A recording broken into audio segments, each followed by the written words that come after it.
All right. Welcome back, everyone, to the Greyhorn Pagans podcast. For today, I have another very interesting guest with me, someone who has been diving deep into ancient knowledge, ancient spirituality, Mr. Reginald Martin, who is all about and what that is and how he has shaped that. He will be explaining to us in great detail on the show. So, Reginald, thank you so much for coming on. And for those who may not be familiar with your work just yet, introduce yourself. What do you do? What are you about? What's your secrets? Well, Stein, thank you for having me, man. I've really been looking forward to talking with you. I've been just talking with the pagans and the people who really get deeper into this knowledge. So, man, I'm excited to be here. But Kametaphysics is really about the ancient system of Egypt and what was really ancient Kemet, which was prehistoric Egypt. Okay. So it is really about the idea of really reshaping us and our thought processes about who we are. So it's about the ontology of being. Okay. And when I say that, is just the ancient study of being was, who am I?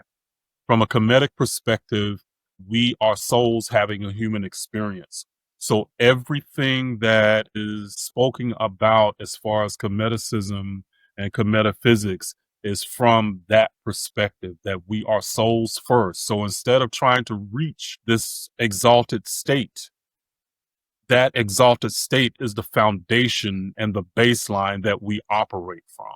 So that's where I'll be coming from today. So with Kemetaphysics and also the idea of paradoxical Heka, it is two systems. So Kemetaphysics is like the map and the framework that we operate from, and paradoxical Heka is like the processes that we can use to really level up in our lives. So I'm very excited about it. Yeah. It's funny that you say that it is about knowing ourselves, knowing who we truly are. Because I've been on a roll again with podcasting. I've had some guests again after a bit of a dry spell, if you will. And the topic that has been coming up again and again is that so many, if not pretty much all, spiritual teachings in the first place tell you or try to teach you that you should know thyself, because to know thyself is to know God or whatever Yes. divine being that you follow. And that is even the case in Norse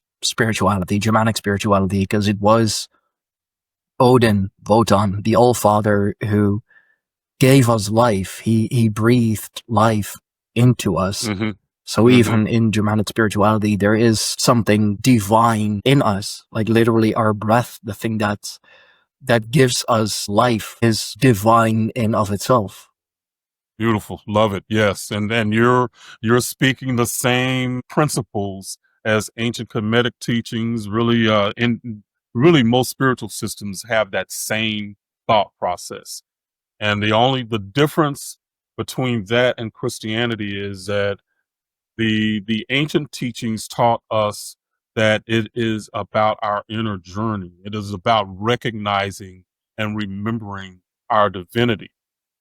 Whereas with religion, and I separate religion and spirituality, because with religion, it is really about actually worshiping something outside yourself and seeking validation and acceptance from that which is outside of you.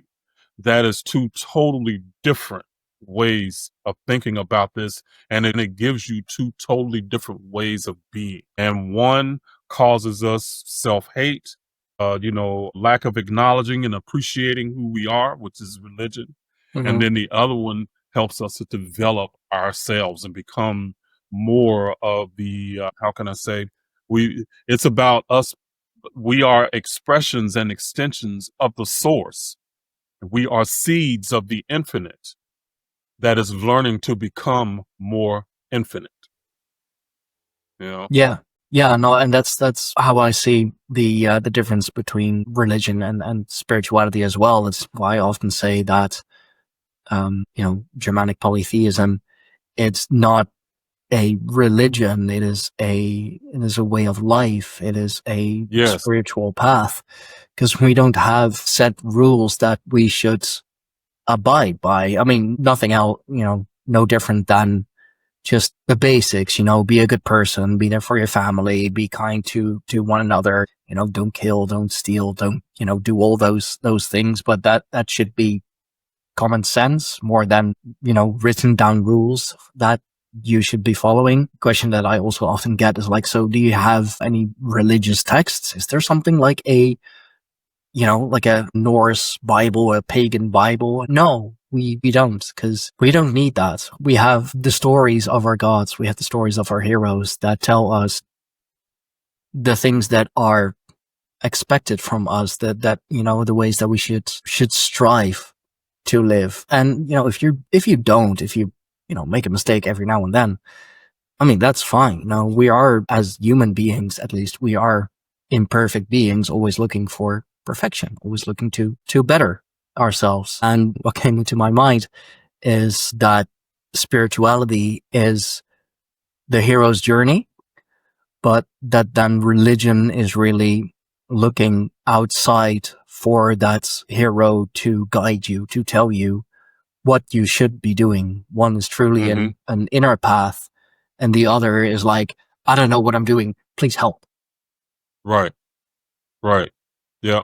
Yeah. And you described that beautifully. It's like with when you're talking about the Kemetic system, and you're talking about the mythology of your system, and from the Kemetic system, the mythology is really, it is like spiritual science in stories is really what it is, because even the ancient, what is called the ancient natures, are actually principles of nature personified. And what I found is that, through my studies, that is the case with most ancient mythology, is that we think of them as entertaining stories, but in reality, they're the different people's way of expressing nature through stories, expressing principles and personifying those principles through stories and through the personifications of the gods, or in the case of Kemet, the ancient Netru, like Ma'at and Osiris and Isis. So they're all principles, universal principles personified, and Yeah. all those principles, of course, are an aspect of us. There's not something outside that we're trying to worship. They're aspects of us, is what all those principles are, because we are the extension of the source in human form. I think that's also just European spirituality in a nutshell. Our gods, or a lot of our gods, are the things that we have personified about ourselves, or about nature. Thor, for example, the one that I'm wearing the hammer for, he is the thunder god. Him riding through the heavens, is the thunder is what you hear, and the lightning you see is him, swinging Mjolnir around, which is also how you get into the topic of archetypes, for example. And that's really because we recognize so many things about ourselves, about nature, even though we are nature. It's another thing, we all see ourselves apart from nature. We are part of nature. Yes, we are nature expressed.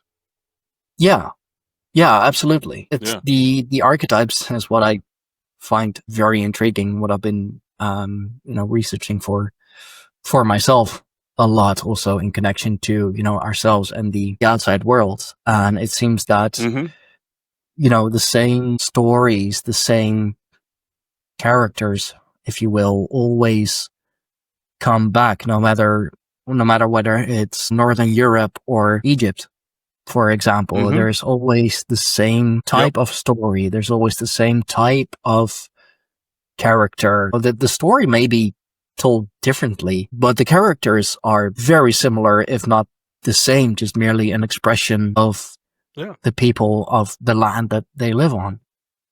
I think Joseph Campbell, he really captured that idea in Hero of a Thousand Faces. and that's his work of basically saying the same thing. It's a thousand different faces, but it's the same story. Yeah. So Yeah.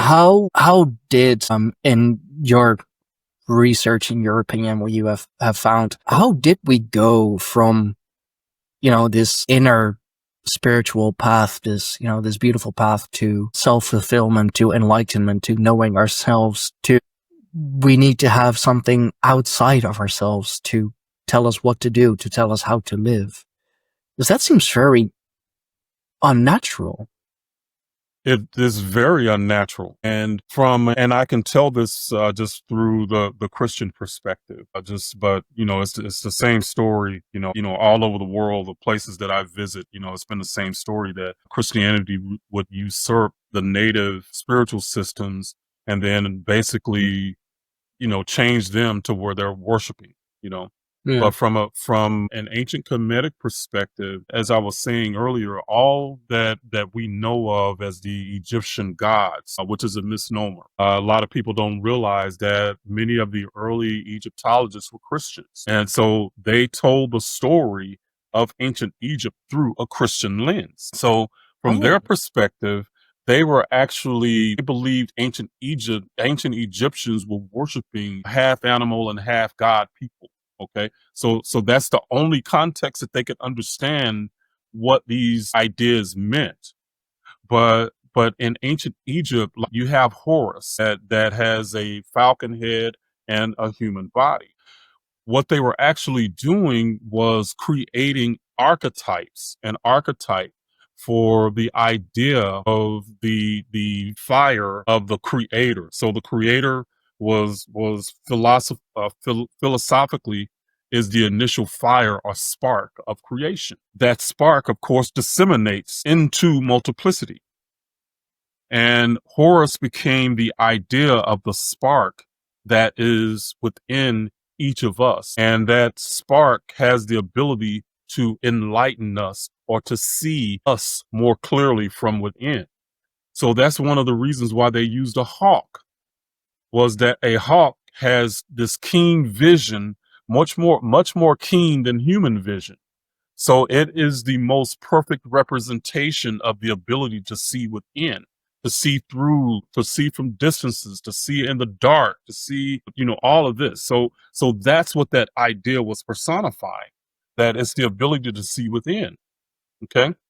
Oh, that makes a lot of sense, actually. I never thought about it that way. Well, yeah, that makes so much more sense.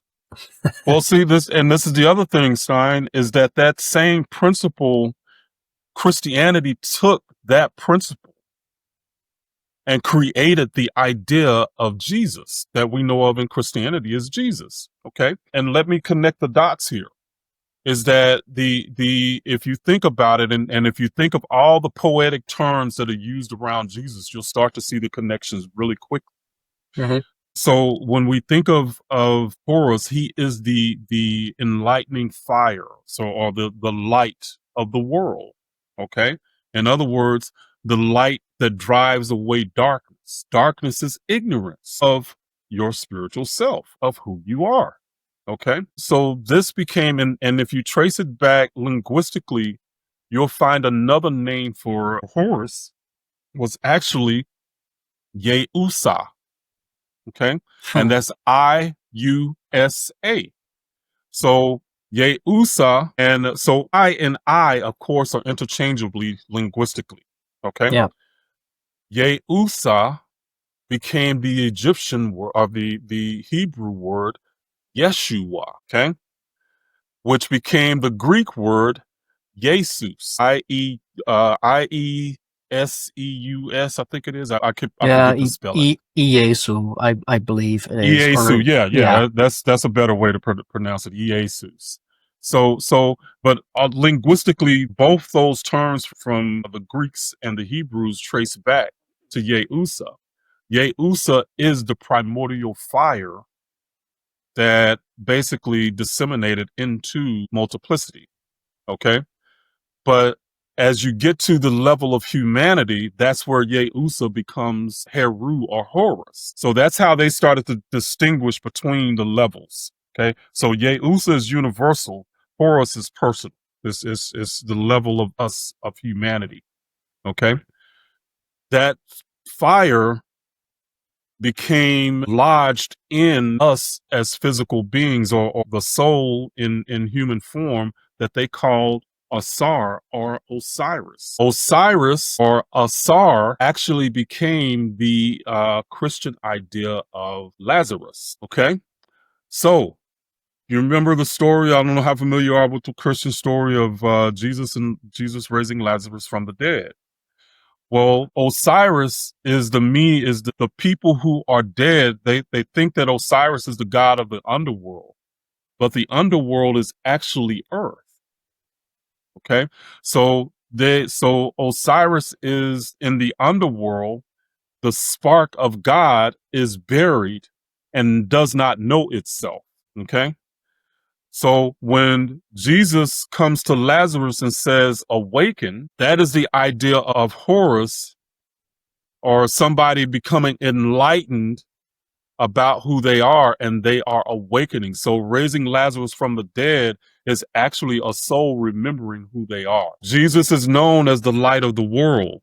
Well, from Yeah. ancient Egypt, light means having knowledge of you being enlightened. Okay. And that's why we So still say when someone is ignorant about something that he is in the dark on, in the that dark, particular and topic. when somebody figures out who they are woke. Yeah, and even Otherwise, they are asleep.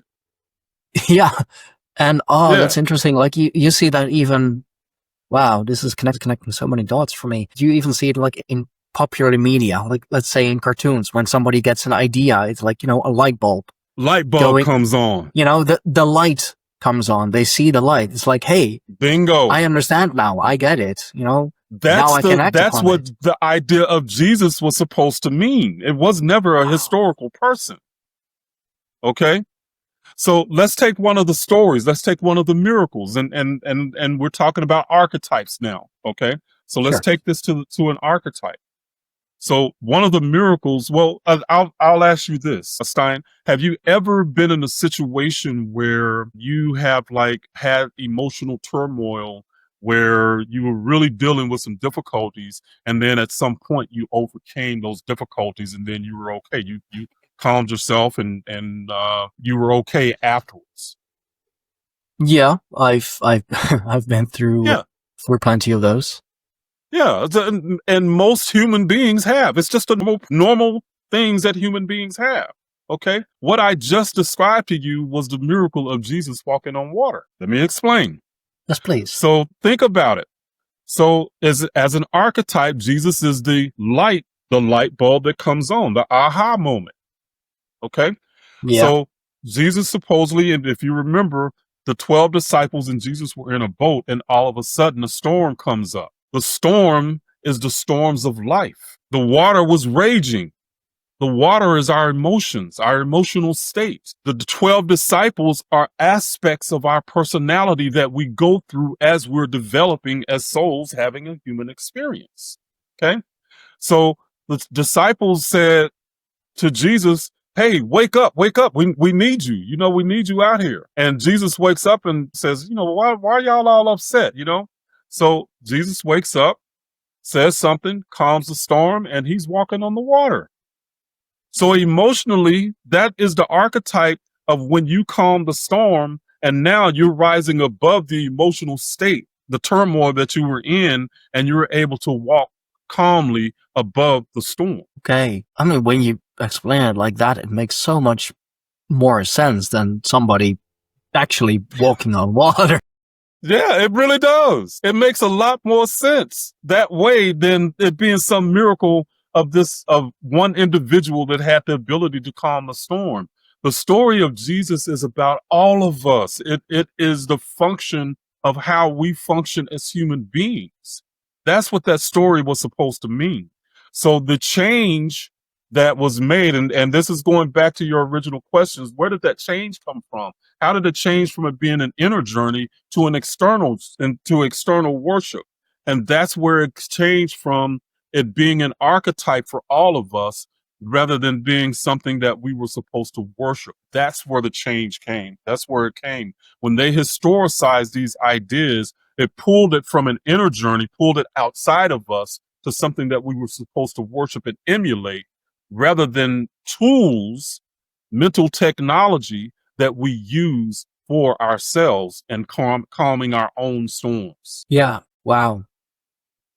I mean, I knew that the stories of the Bible that, they were pretty much anything but literal, metaphysical, spiritual, astronomical, astrological, you name it. I've had Micah Dank on the show before. Who was really into astrotheology. He's a student or former student of, Santos Bonacci. And he really showed us the true as above, so below from the Bible, that everything that the Bible tells us, all the events that are happening are, they say they're happening here on earth, but they're also happening in the celestial bodies. So if calming the storm and walking on water means like calming your inner storm, another water thing that Christ is so famous about, turning water into wine. My thought goes to that has something to do with your blood, with your blood memory. Because from Love it. You're right on track. I mean, we've always seen is, and that's even, to this day in church, it's always red wine. It's never, it's never a white wine. It's never a sparkling wine. It's never something nice. It's always a red wine. And, the story, health experts will often say that, just one glass of red wine at dinner is like, it's good for the blood circulation and everything. So there is some sort of a connection between that. So I'm very curious. Can I take that story to the archetypal level for you? Yes, please. Okay. So where was Jesus when he turned the water into wine? Do you remember the story? What was happening when that happened? So the story was that Jesus was at a wedding. Okay. At a wedding. Okay. At a wedding. But the wedding was about merging the masculine and feminine aspects of us. The masculine being the active principle and the feminine really being the environment. So even in ancient Egyptian literature, when you see the feminine goddesses, what they call them, but they're actually the feminine natures. The symbolic framework is that anytime you see a female, it is actually about us as it's not about gender. It's actually about our internal states. It's actually about our internal attitudes. Okay. That's one way to look at it, simplified. Mm-hmm. And of course, the masculine is what we might call the ego today. So our avatar self, our minds. Okay. So Jesus was at this wedding of somebody that was becoming whole, masculine and feminine coming together and whole. The body is 70% water. So but the way the ancients looked at it is when we, through life experiences, we end up going through life's fires. And through life's fires, the water ends up boiling and the water ends up becoming spiritualized, okay? Or it might become vapor, the spirit, okay? Or if the water was juice, the fires would, through a fermentation process, those fires turn the juice into the alcohol or the spirit, okay? The spiritualized aspect of us. So when those two halves come together, they become spiritualized, or they're no longer water. They're more of at a higher spiritual level. So what was inside them, the wine becomes a representation of a more spiritually elevated person. Jesus is the aha moment. Okay. And that aha moment that you go through when you go through life's fires, it makes you wiser. It makes you more elevated. Okay. You now are no longer working through your lower self. Now you're connected to your higher or more spiritualized self. That's when you're turning water into wine. It's so interesting that you mentioned like fire, water, steam, because that is part of the Germanic origin story as well. It's Yes, the realm of primordial ice, realm primordial fire coming together in the void Genungagat, the Vesica Pisces, yes, creating a lot of steam, of course, and from that steam, the very first primordial beings came into being. yes. You're going to see, when I start talking about it like that, you're going to see connections to what you know. Every system has these same ideas. They just tell them different ways. Yeah, It's the same principles. And you're going to see them all across all the different systems, spiritual systems. It is only the Christian, well, I won't say only the Christian religion, historicized it and they externalized it. And that is what ends up keeping, because what you're doing now is you're automatically making intuitive connections to what you know and what the Christian story is, based on the principles that I was talking about and the archetypes. yeah. You're intuitive, naturally doing what we're supposed to do with those stories. Wow. Okay. See, this is why I love, talking to people like yourself. It's just like so many aha moments and just so many, connections. And I'm like, oh God, this makes so much more sense. It is fascinating to me. I love it. I love it. And I love taking it too from just a story to how does this work with us? How can I use this? Because what that was doing back in those days, they were actually giving initiates ideas, because you got to think there weren't psychology books, there wasn't the field of psychology. There was this stuff. And if you think about it, psychology, whether it's Jungian psychology or therapy, they all are built on top of these same principles. Okay. They're everything that we know about the mind. When you start to going back to the way the ancients looked at it, all that we know is built on the same stuff, is built on top of these things. We've just stripped it down and fragmented it in such a way that we think it's something different and Yeah. not connected, when it's all connected. Yeah, that's why I love the work of Carl Jung. That's why I absolutely love the work of Rudolf Steiner, for example. They are such great minds, and they see those connections, and they, fortunately for us, they have written it all down. They're retelling the stories, really. Reclaiming, Reclaiming. you know? That is, yeah, reclaiming. That's a better way of Yeah. saying it. Yes. Yeah, and that's the way I look at what I'm doing, is I'm helping to reclaim really the ancient uh the ancient architecture of humanity, the ancient architecture of human transformation. That's what I look at we're reclaiming, because even if you look at, there are other symbols that really they're teaching us about processes and states, okay? And what I mean by that is, say for instance, you're familiar with the idea of the philosopher's stone. Yes. Okay. So the philosopher's stone, if you the most people think that it is, trying to turn lead into gold or anything like that. But in reality, it is again about our human journey, is what they're talking about. Okay.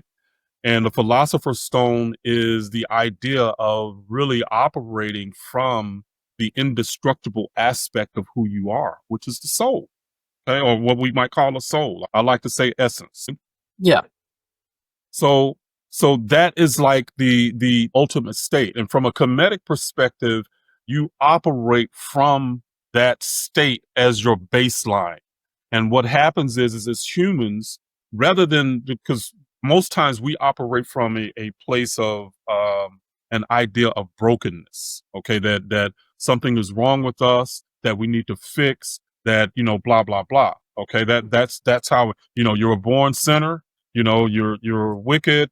From a religious perspective, from I a medical perspective, you're diseased, you're ill. Blah blah blah. Okay, yeah, so I that's so dislike that idea. yes, and it keeps us mired in that frame. But we have never ever had a way to think about it differently. But the ancient Kemetic teachings, they don't operate from brokenness. They operate from you are whole. You are divine. And when you are divine, then that is your baseline.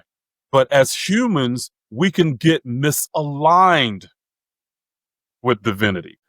And how do you get back on track is what the goal is. So I'm saying the philosopher's stone. So I'm coming around to something here. Sure. Okay. Yeah. So with the philosopher's stone is excuse me, that is the state that we should be operating from our indestructible soul self. But how do you do that? How do you get to that point? Okay. So one way that was coded, that we look at this symbol, if we know anything about medicine or been to a hospital or anything, we look at this symbol all the time, and it is the caduceus. Okay. The caduceus is actually it's a coded process to help you reach the philosopher's stone. Okay. So this is how that works. So and we have to think in terms of paradox when we're talking about. So we're using our soul self as the baseline. Mm-hmm. And we have to think in terms of operating through paradox. And when I say paradox, I define it just in a simple way of a paradox means it's this and that. Okay. Yeah. So a lot of people think of it as a contradiction, but that's not a paradox. A paradox means that it is both and. Okay. So when we're saying that something is both and, then we are able to hold these two states within ourselves. And when we're able to hold those two states within ourselves, then we're able to actually create a place of peace within. So the actual caduceus, if you notice, they are two serpents that are intertwining up a central pole. Okay.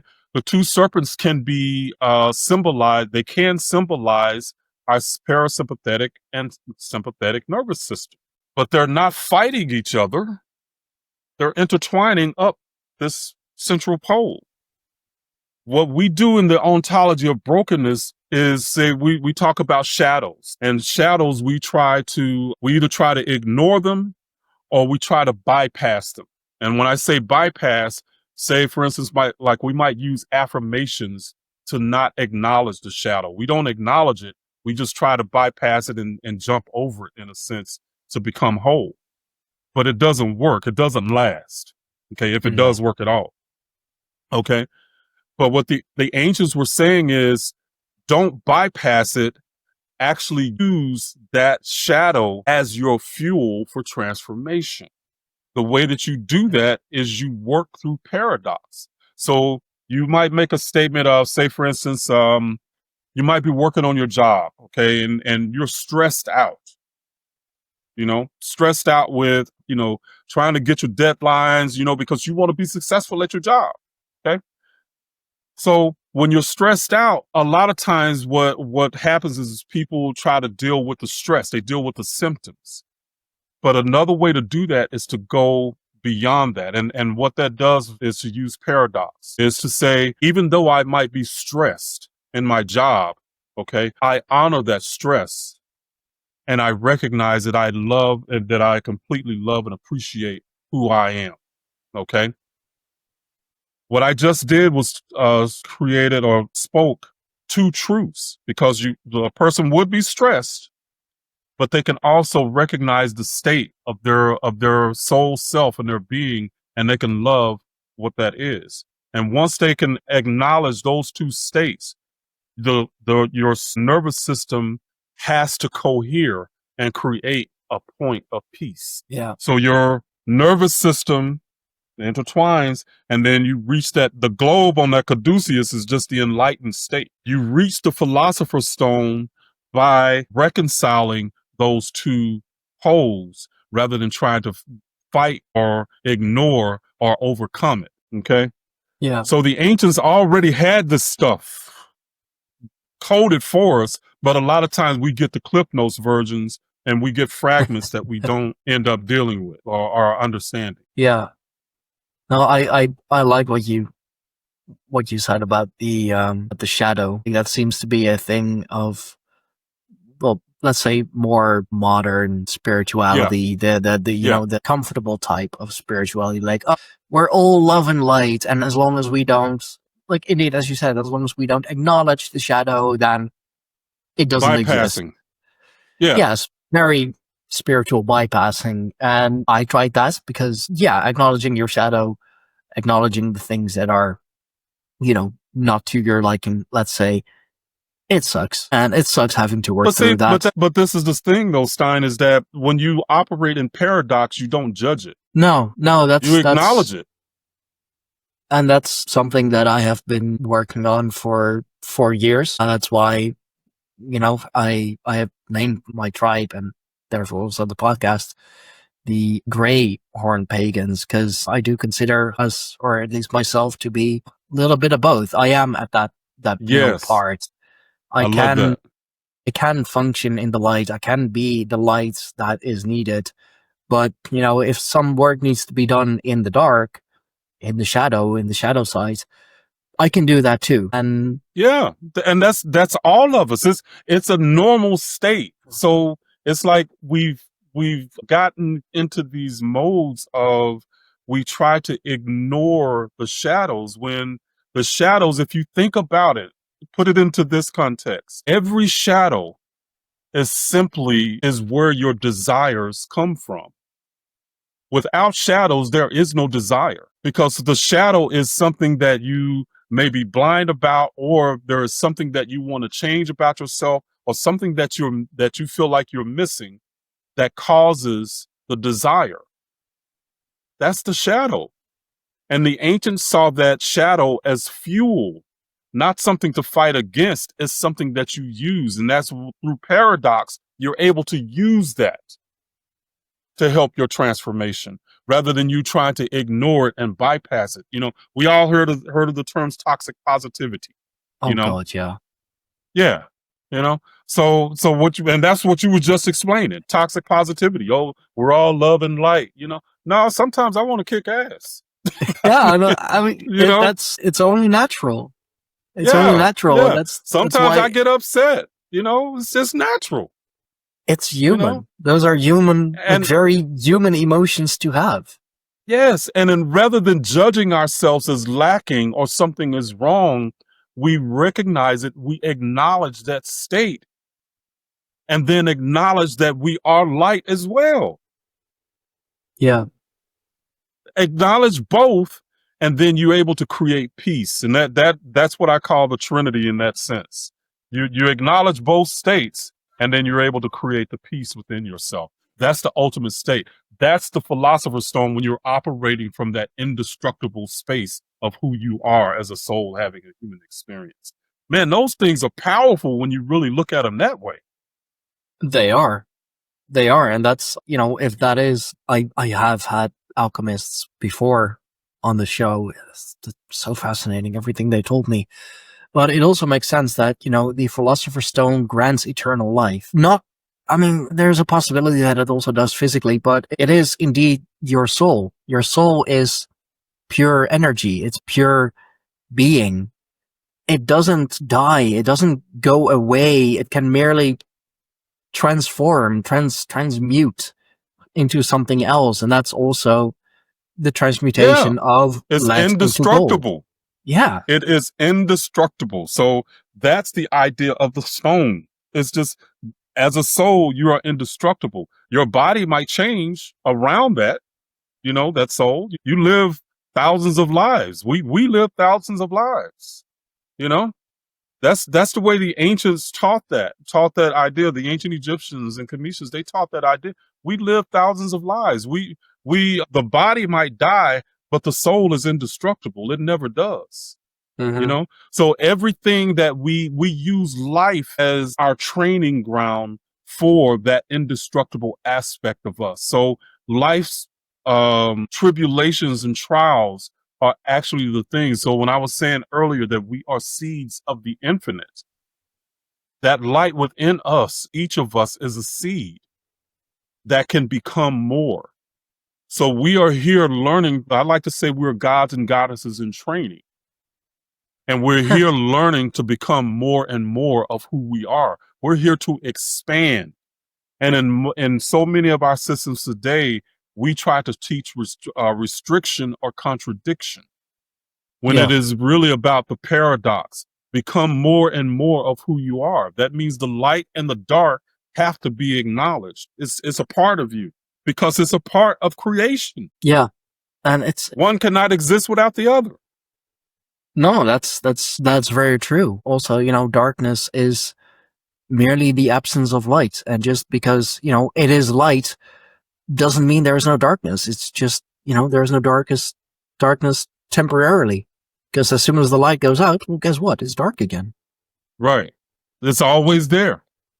Yeah. It's always there and ever present. And again, they don't fight each other. Light and dark is not at war. It's just one's, is more present in some aspects than the other. That's it. But there's no judgment. And so when it comes to us, it takes away the need to judge ourselves. Is really when you live through the from the idea that you are the soul experiencing life as a human being, experiencing life as the avatar. And then when you look at that through paradox, it takes the need away from judging ourselves. So where does that need come from? Where does the idea that you'll see in so many places and in so many fields that, only through suffering, like suffering gives meaning. Like I recently heard someone speak on that, with it's kind of become an archetype in of itself. The starving artist, for example, the starving musician. Only then is, your art or your journey justified. You have to struggle. You have to fight. Why? Why can't abundance just be a thing? I would ask the same question, but to answer your question, I think that is just a philosophical way that because when we're operating from the ontology of brokenness, you create a philosophy around it, and we've been operating from that type of philosophy for thousands of years. That really something is wrong with us as human beings. Even being human is anti-spiritual. If you think, and in Christianity, there's a scripture that says, the spirit is willing, but the flesh is weak. It automatically puts you against, it makes you and living life as a human being adversarial. And growing up Christian, that's how I grew up, is enjoying life was probably a sin. If you enjoyed it too much, you might ought to check yourself. That's the type of Christianity that I grew up in. And I know a lot of others have shared that same experience, but that's from the ontology of brokenness. From the ontology of divineness, you are here to experience all of life, and you experience it from your joy. That's how you use your soul self as the baseline. You take your emotions, because emotions are translation of vibration. That when your emotion of joy becomes your baseline, anytime you move off that, you immediately know, and then you can do what you need to do. In this case, what I use is using paradoxical Heka is to get back on track. But joy is the baseline. And then from the perspective of you being a soul having a human experience. Case in point, and what I mean by that, this is how I just take it to practical, okay? And because a lot of times these ideas can be so abstract, but they're in reality, they are something that can help us. So when I say use joy as your guide, and that's what I say, one of the things I teach is to follow your joy, and this is what I mean by that. And I went through some really difficult times where, man, I was really down and depressed. Okay. And just life was happening, man. I mean, you talking about the water churning, man, it was churning, life was whooping my behind. Okay. Yeah. So, but I'm at a point that I know that I have a choice. Either I can focus on the negative stuff, or I can choose to focus on something positive. But things happen. We get misaligned. We get pushed off base, So one day I was like, okay, I just want to feel good. I'll just do something to feel good. And one of the things that makes me feel good, Stein, is just studying and researching this knowledge. Okay. So in order to move out of my depression, I just decided to one day just go and study something. Okay. So I started studying, and I'm getting excited about it. 1 minute passed, 15 minutes passed, an hour passed. And then I look up and I'm like, I've been enjoying myself. At that moment when I was doing that, just being who I was, I got back on track, merged with my soul self and feeling joy. And then I wasn't depressed anymore. 1 hour turned into 2, turned into 3, and I started doing some other stuff related to that. And I was no longer depressed. Okay. But in that is when I was allowing joy to be my guide. I purposely did something that brought me joy, that brought me out of the darkness. So I let that light of joy bring me out of the darkness. That's a practical application Yeah. of you letting joy be your guide and really you surrendering to your higher self. Because at that point, I took joy, I took depression and my joy, and I created peace within me through doing that. Yeah, you alchemized it. You Yes. took Yes. it. That's another way you can say it. Yeah. That's the practical application. These things, this is what the ancients were teaching. We worship them, we look at them and we, examine them. And for me, it's like, how do I use this? That's the ideas that I study this stuff from. Is the ancients were teaching us some really deep principles. A lot of times they just gave us the Cliff Notes version, but they were teaching us some really deep stuff to help souls, really alchemize all the internal turmoil, the depression and all of that. That's what they were teaching us. Yeah. I have often heard people say my aunt really came with this. Both my grandparents, or my grandparents from both father's and mother's sides, were Roman Catholic. I haven't been raised religiously myself. I've been raised around religion, but not strictly religious. It was really when my aunt came with a really, really good comment that should really make anyone think, and it's about the concept of hell, the concept of punishment. She said that if God truly is all love and all light, and he is the purest light and he is the purest love, then a thing like hell, or such a realm like hell, shouldn't exist. Because that conflicts with each other. Yes, absolutely. Absolutely. Can I take that to where that idea even came from? Oh, Yeah, please. okay. So, and this goes back to what I was saying earlier about the ancient ancient Kemet. Okay. So they had the noon was like the primordial ooze of before creation. Okay. And so it was the chaos, and out of the chaos really means possibilities, but out of the chaos comes Atun. Atun was the first fire. Okay. The initial thought process, and this is a personification, but the initial thought process of God existing, or the idea of the creator existing as the fire that is really in and a part of everything. So Atun was known as the original fire.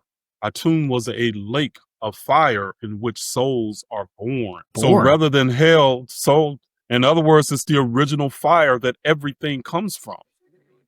So hell was not a place you go when you die, or it's not an end place. The idea of a lake of fire was actually the place where all souls were born. It is the idea of the Big Bang, or that we can talk about. It's the idea of the beginning fire of creation that disseminated through multiplicity. So it's where souls are born, not where they die. Christianity flipped it. Okay. How did they flip it? The idea of the crucifixion. The crucifixion, so when a soul incarnates onto the earth plane, that's the actual crucifixion. The death is when the soul forgets who it is. That's the death. Osiris is the god of the underworld, the god of death. You know, all this. It's the when you forget who you are, that's the idea of the soul dying, not remembering anymore. Okay?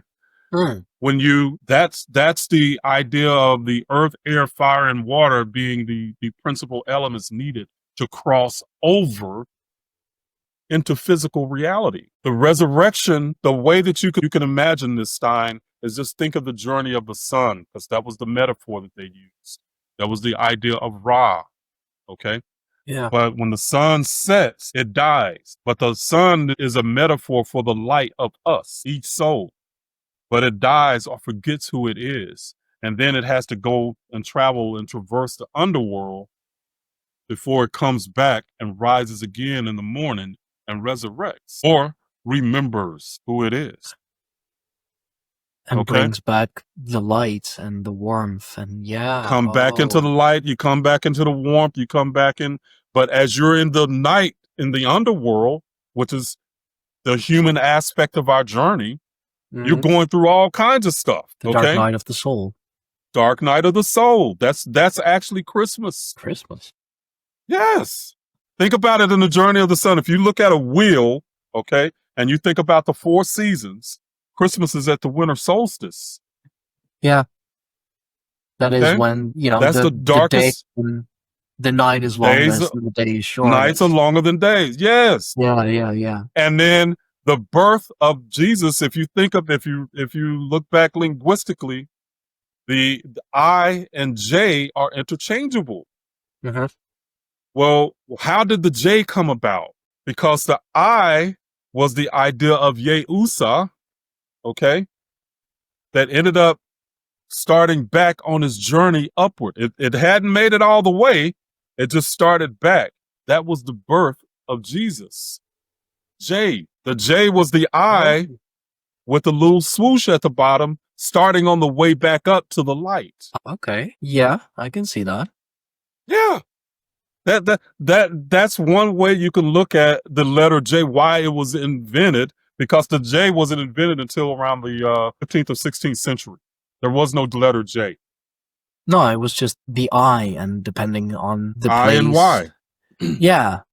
Yeah, and depending on the placement in, you know, the word or the sentence, the pronunciation was different. But even the solstice, I mean, if you think about it, are the equinoxes. The solstices and the equinoxes are places of paradox. Yeah, it's where it's both and. So where a human being is created, it is a cross. It is a paradox. I have a diagram that I could show, but it is actually two paradoxes. Okay, one for as above, as below, and the other one as within, as without. That's how you get the solar cross that you'll very often see, or mostly see, I should say, in the Celtics. The Celtic symbolism really uses they have that circle. And then the cross. That's the meeting of the paradox. That's the birthplace of humans. We are the ones that are nailed to the cross. We are born in the paradox, or from the paradox. Yeah, it goes deep. Yeah, no, it sure does. It sure does. This is giving me a lot to think about, and you know, especially with the solstices. I always thought it was so funny that, you know, let's take Easter, for example. You know, it's bunnies and eggs, two very, very ancient fertility symbols. I mean, you know, breeding like rabbits, and, you know, the egg, the primordial egg, and everything like that. So why would, you know, the church like incorporate those, well, pagan symbols, if you will, for a holiday that is supposed to be about the resurrection of Christ? That never gelled with me. This is the other thing. Why isn't Easter on the same day every year? If it was supposed to be the birth of Jesus, why isn't his birthday the same day every year? I never Or his thought about that. resurrection? Yeah, which is his rebirth, really, Yeah. or supposedly his rebirth. I mean, my birthday is the same day every year, no matter the year. It's So always is mine. Okay. makes it But rather hard why? to keep track. It is. But it's because it's based on the moon cycle. Yeah. Oh, yeah, of course. And because we follow more of a solar calendar now, it's all Now, just it's all listen out to of what you whack. just said. Listen to what you just said. Solar, Jesus, the light of the world, all tied to the sun. Yeah. Sun. The Yeah. journey of Jesus is the journey of the sun in the heavens and around on the earth plane. It's the sun becomes the light, the Son of God. Yeah. And with the Yuletide or with the winter equinox, that is when the sun is returning, when the days slowly but surely become longer again. And then at the spring equinox, we're at that, that halfway point, Yep. and then we're going They're back. equal. Yeah. Yep. So, it's all the journey of the sun. And if you notice what happens with in the supposed story, but what Christianity is, they took the crucifixion, which was supposed to be at the equinox, or the autumn equinox, okay, and they put it on the same side, essentially, if you think about it. So if you look at it as a circle, a quartered circle, Yeah. okay, across. So when you go on I'll just say my left side. When you go on the left side, that's the autumn equinox. That's the death or the crucifixion of souls. We're actually going into the underworld. I mean, and that forgetting is, who we are. yeah, that is Halloween, All Hallows Eve, All Saints Day. There you go. Samhain. That is, yeah, it's, when we celebrate. Think about what you just, Yeah, listen, you just said something again. You said Hallows Eve. Okay. How many days is Hallows Eve after the autumn equinox? it's always 40 days. 40 days. like the 40 days of fasting, 40 days of Lent. It is when the soul is preparing in the womb. And then at that 5th day, that's when the soul can actually exist on the earth plane. John the Baptist, baptism is about the soul being immersed in the water of the body. John the Baptist preceded Jesus at the autumn equinox. And then in 40 days, we have Hallows Eve or Halloween or All Saints Day. Yeah. All of this stuff, I'm telling you, it's all connected. Once you go back to ancient Egypt, it answers so many of these questions, and it connects the dots to other spiritual systems. It sure does. Now I'm like truly starting to understand why my wife has such a fascination with ancient Egypt. If she had the time to be on the show, she absolutely would, and would most definitely take over. Because it's how she is, but work has to be done and all that. So yeah, but I love seeing your light bulbs come on, man. I love it. Yeah, it's just some amazing stuff. I mean, I'm of course knew things about the calendar and the how it got incorporated, if you will. But like truly, like the dates and the length and the journey and all of that, it has been, well, either it's been too long since I thought about that, or I never really made those connections. Yeah. Yeah. And if you think about it, the number 40, how many weeks does it take for a child to gestate? It's 40 weeks. 9 months. Yeah. But we use the number 40 in the case weeks is usually too long of a cycle for us, for humans. But we use like 40 days as a shorthand for our own spiritual gestation. Moses was 40 days in the desert 40 nights. For 40 days. Okay. Guess what Moses represents? Think back again to the idea of what Jesus was, because you'll see the same pattern over and over. So whenever you see Moses, whenever you see Noah, whenever you see any of these masculine they're all archetypes, they're all savior archetypes in a way. They Messengers. messengers, saviors. Yeah, yeah. Yes, yes, yes. So the messenger archetype is really the idea of the soul having the ability to communicate between heaven and earth. Being God is speaking to them, they're relaying the message. The soul is communicating. Yeah. Yes, and you'll see the same archetype over and over. Oh, yeah.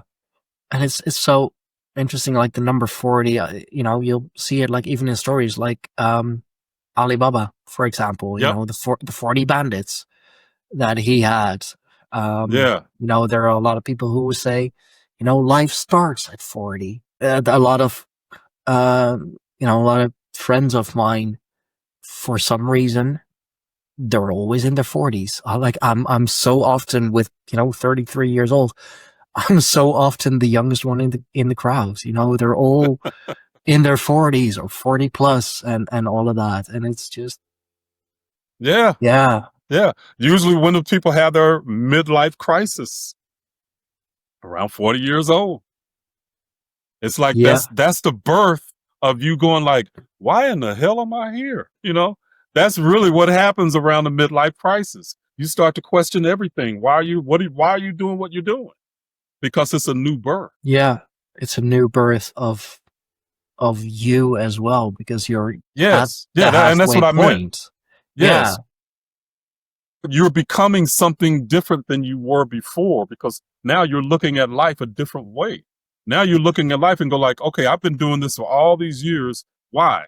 What do I want to do now? Do I want to keep doing this, or do I want to keep doing something else? And it's the point of inflection where it's a new birth of you becoming something more and different. That's what happens at the midlife crisis. Because you're at the halfway point. So, and it also then sounds like your midlife crisis is kind of another dark night of the soul, because you're at the halfway point.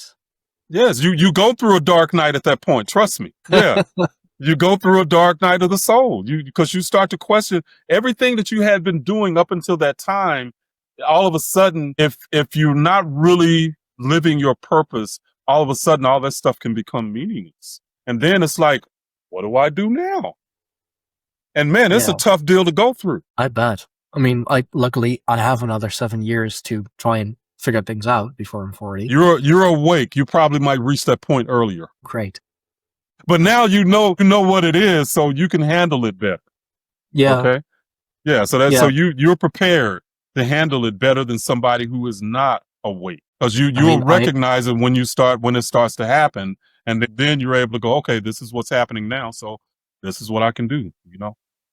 So I'm trying to figure it all out. Like kind of thinking about it, I am kind of getting to that point that at 33 years old, I'm a father of a father of two, and in my 20s, for sure, I've been, experimenting a lot, really trying to find out, who am I? What do I like? What do I do? And now, in my 30s, it's like, okay, now it's time to get real.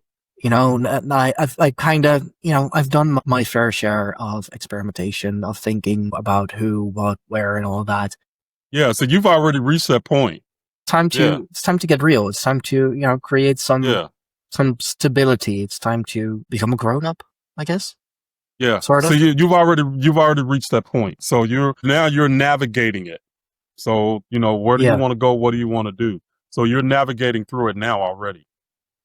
And definitely believe me, finding some answers, finding some clarity. At 30, I had a career change. I've worked as a cook for, cook chef for 10 years, a good part of my 20s. And at 30, I was like, if I want to do something else, I need to be doing it now. Yep. Because if I'm gonna wait like another 5 years, even, then I'm gonna be stuck in the kitchen. I'm gonna be stuck, and it's I often even like mention it with 40. Like I've worked with a lot of chefs who are, 40 years old, like physically completely broken down because of the physical hard labor, but they forgot to leave.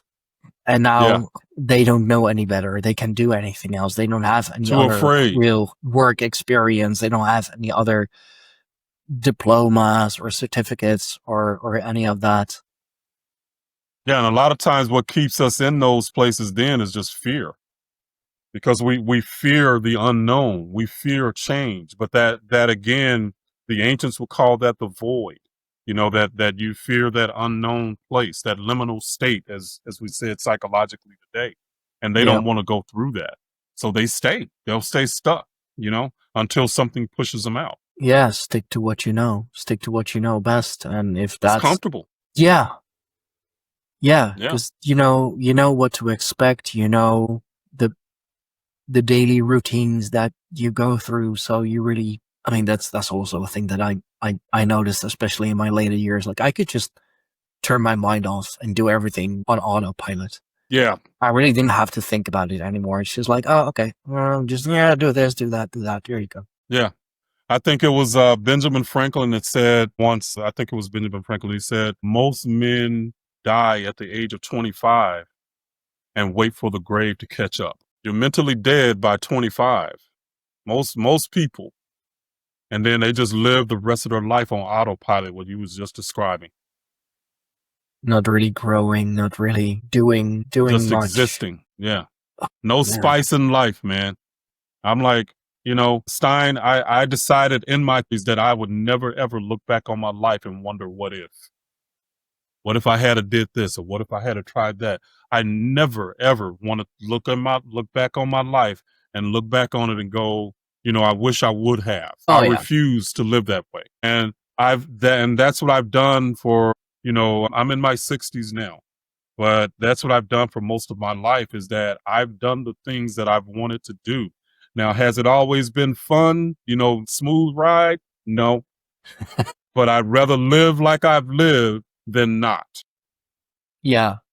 No, Yeah. absolutely. I very much have the same attitude. I would rather find out what it's like, rather find out what happens if I do it, and you know, keep asking the question of what if. You know, what if I had done it? What would my life Right.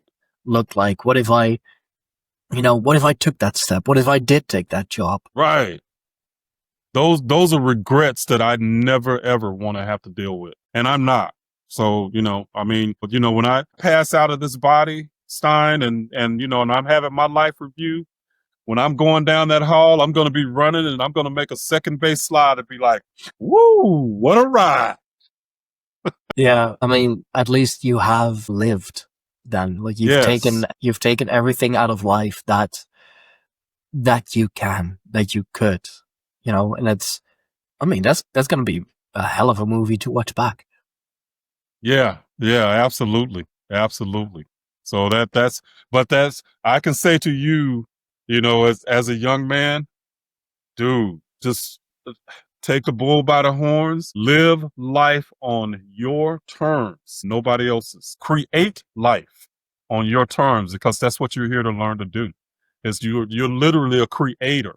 You are the seed of the infinite, and the infinite created all, but you have the ability. We have the ability to do the same thing. Yes, we do. Yes, we do. We are all creators in our own right, in our own ways. Gods and goddesses in training. Yeah. That's what we are. I'm going to We're use learning how to be that. that more often. I like that. Gods and goddesses in training. I like that. Yeah. So Earth is a training ground. It's a tough one, but it is absolutely a training ground. And that's all of these ideas that we worship, our mythology and stuff like that. Man, that stuff is science. It is literally spiritual science. It is literally processes that we, you know, once you start to looking at the frameworks, because that's what a lot of it is. And a lot of them use the same frameworks, whether it's, you know, the Norse frameworks or the Hermetic frame, all of them, the Egyptian, all of them have the same frameworks. It's just once you decipher them, you'll see the same story and you'll see the same processes that you can use for yourself. And I most certainly have, just in this, just under hour and 20 minutes. You know, a lot of light bulb moments, a lot of new dots that have connected, or dots that I didn't think to connect have now definitely connected. So yeah, I thank you very much for that. This has been enlightening, really. Yes, yes, sir. I get you. It is, and it's a fascinating journey, sign. So I mean, when you get into the idea of pagan and Wiccan and stuff like that, man, it's like, in a lot of places, those names even have a negative connotation when they shouldn't. You know, but and they preserved a lot of the ancient teachings, whereas those of us that have been religious, we deal with a lot of fragmentation, and we get bits and pieces. But what the thing that I love about ancient Egypt is that it helps me to reclaim really the whole picture rather than pieces of the puzzle. It's the whole picture that you can start to put together, and it is so fascinating and so beautiful. It absolutely is. And for everyone who wants to go on that journey with you, where might they find you? Yeah, you can find me at reginaldmartin.substack.com. So that would be the quickest, easiest way to find me. And so I'm always writing.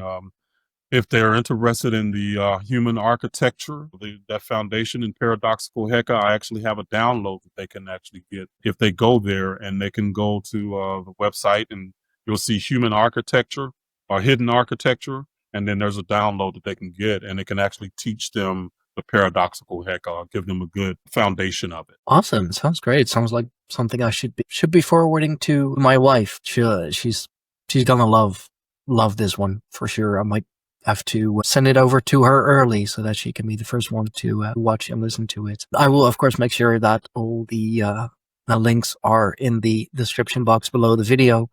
I always want to make sure that my guests are well represented too, because it is my guests so far that I have learned most from. It is through podcasting and just having these types of conversations with, people of all ages, all walks of life, all spiritual paths, that I have learned so incredibly much. And this is one of those again. I have learned a lot. I have a lot to ponder on, see if I can make any more connections, which I'm sure I will, which I'm sure I can.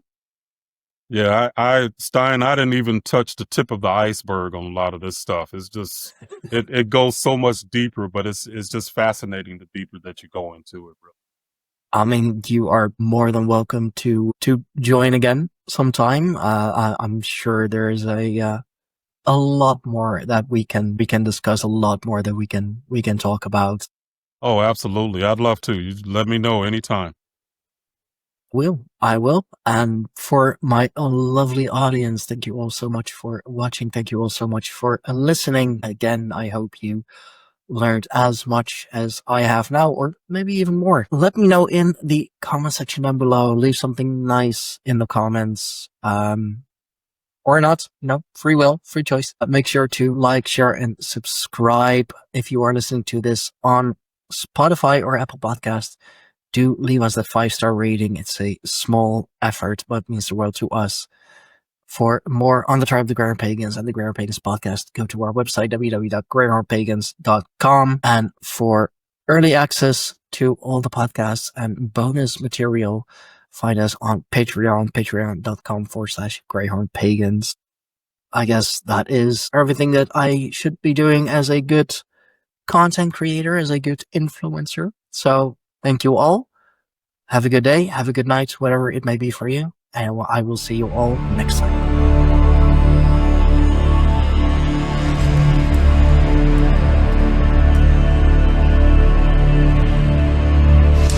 This was yet another amazing episode of the Greyhorn Pagans podcast. We thank you all for watching. We thank you all for listening.